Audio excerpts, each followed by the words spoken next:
Hello and welcome to How to Play Monopoly. The video will start with the general concepts and gameplay and then get into more of the details for the game.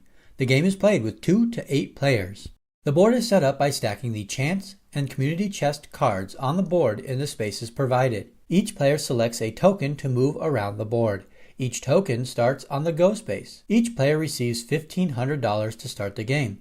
The $1,500 is given in 2 500s, 2 100s, 2 50s, 6 20s, 5 10s, 5 5s, and 5 1s. One player will need to be designated the banker. The banker will distribute and collect money and manages the properties, houses, and hotels. The objective of the game is to become the wealthiest player in the game through buying, renting, and selling property.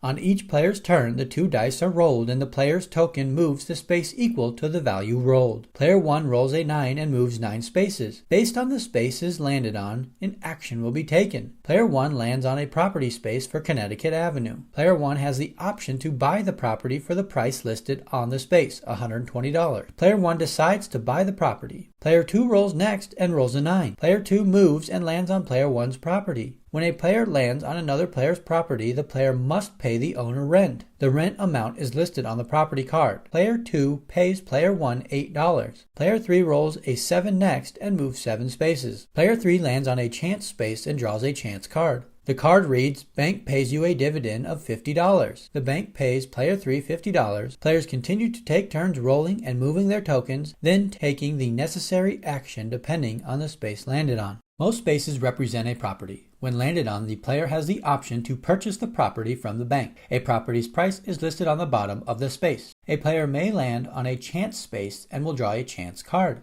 The action described on the chance card is then completed and the card is returned to the bottom of the pile. A player may land on a community chest space and will draw a community chest card. The action described on the community chest is then completed and the card is returned to the bottom of the pile. A player may land on a tax space and will pay the tax described. If a player lands on the jail space, nothing happens as he or she is just visiting. If a player lands on the free parking space, nothing happens. If a player lands on the go to jail space, the player goes into jail. Every time a player lands on or passes the go space, the player will collect $200 from the banker. If a player lands on a property space that is already owned by another player, that player will have to pay the owner rent. The amount owed is listed on the property card. The quick guide is great to help you learn as you play. When a player lands on an open property but chooses not to buy the property from the bank for the printed price, the property is auctioned off. All players will make bids, and the highest ending bid will get the property for the final amount bid. When a player lands on a space that you own, you are responsible for asking and collecting the rent before the next player rolls the dice. If a player rolls the same number on both dice, he or she will move the amount, complete the action required, and then gets to roll again. This is known as rolling doubles. If a player rolls 3 doubles in a row, that player goes directly to jail without passing go or collecting $200. When in jail, a player has 3 ways to get out of jail: by rolling the same number on both dice, by playing a get out of jail free card. The get out of jail free card can be drawn from the chance or community chest piles or purchased from another player at an agreed upon price, or lastly, by paying $50 to the bank before you roll. Then whatever you roll, you will move that many spaces. If a player owns all the properties of the same color, the rent doubles. Also, when a player owns all the properties of the same color, houses can be bought for the properties. The player that owns all the orange properties can put a house on St. James Place for $100. When a house is on a property, the rent increases according to the card. Houses must be split as evenly as possible among the properties, meaning each property must have 1 house before adding a second house to the property. Once all the properties in a color have 4 houses,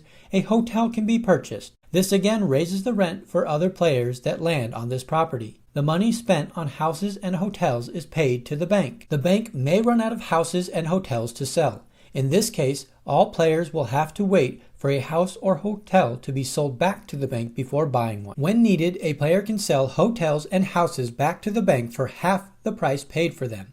If a property has no houses or hotels on it, a player can sell the property to another player for an agreed upon amount. A property with no houses or hotel on it can be mortgaged back to the bank. The mortgaged amount received from the bank is on the back of the property's card. When a property is mortgaged, No rent is collected when players land on it. The mortgage is lifted when the mortgaged amount is paid back to the bank plus 10%. Once a player owes more money than can be paid and has no properties to sell, he or she is declared bankrupt and is out of the game. The last player to remain in the game is the winner. That wraps up how to play Monopoly. If you found this video helpful, give it a thumbs up and get more game tutorials by subscribing to our channel, Gather Together Games. Thanks for watching.